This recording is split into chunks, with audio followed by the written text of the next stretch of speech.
Hey everybody, today we're going to be comparing the core mechanic in Numenera to the d20 system in 5 minutes or less. Alright, now both of these systems start out pretty similarly, in that there are checks to make in order to overcome challenges. And generally they rely on a d20, which is why we call it the d20 system. Pathfinder, 4th Ed, there's many other systems that follow these same rules. The mechanic is pretty simple. You roll a d20, you add bonuses, you try to get the highest number you can. Alright, now let's compare that to the Numenera system, where you add your bonuses, you roll a d20, and you try to get the highest number you can. Now stop, you might say. Those sound like the exact same thing.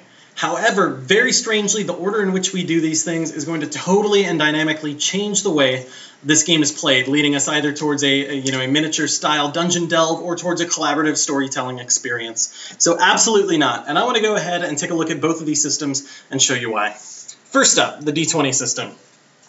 Now, if you're familiar with this, the very first thing that happens is that the player is going to roll a d20 to find out whether they are successful.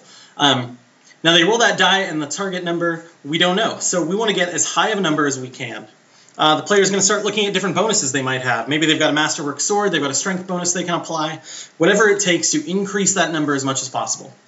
Now, the GM might say something like, "Oh, you're so close. Are there any other bonuses you can throw on there?" At which point other players jump in. "Oh, yeah, I blessed you last turn, and you're flanking with the rogue."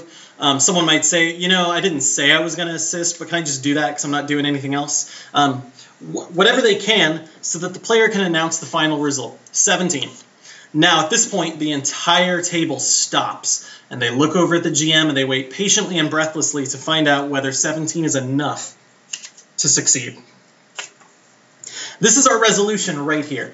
That's the moment when we find out whether we are successful or whether we have failed. And it's totally on the GM. The players have done the best they can.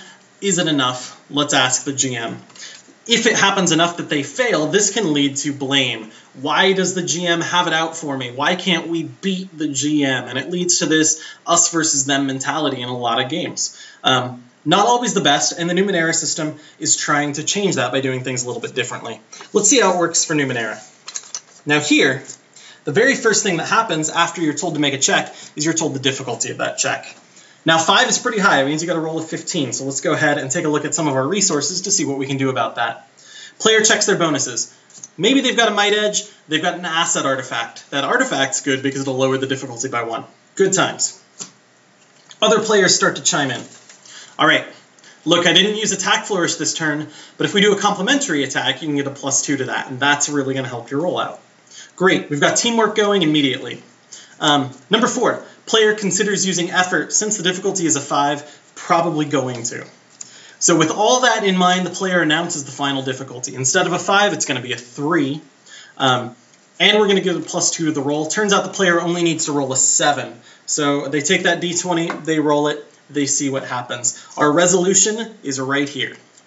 Now notice something weird about this setup. The only time the GM has talked is right here at the beginning.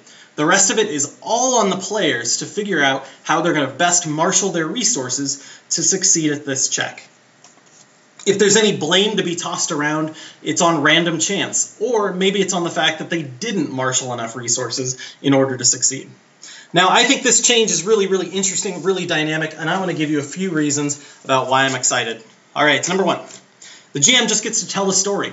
It's about storytelling. It's about leading the team through a fun adventure. The GM is not rolling dice and being a combat bot. They're a storyteller. Number 2, the die roll matters. I don't want you to look through your character sheet and see, what your final bonus is. I want to watch the die fall, and I want to watch someone's face collapse or brighten up whether or not they succeeded. That's fun. Number 3, turns are easier to plan. If I've already been told the difficulty for this whole thing, then while you're taking your turn, I can plan my own. That makes everything faster and more fun, less math.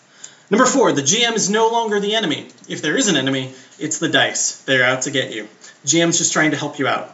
And since the dice are the enemy, that means that 5, failure is instructive. If I fail at something, I can try again, but I can try differently. I can spend more effort. I can use one of those one-use ciphers. I can pull out this artifact and hope it doesn't deplete. Tons and tons of different things.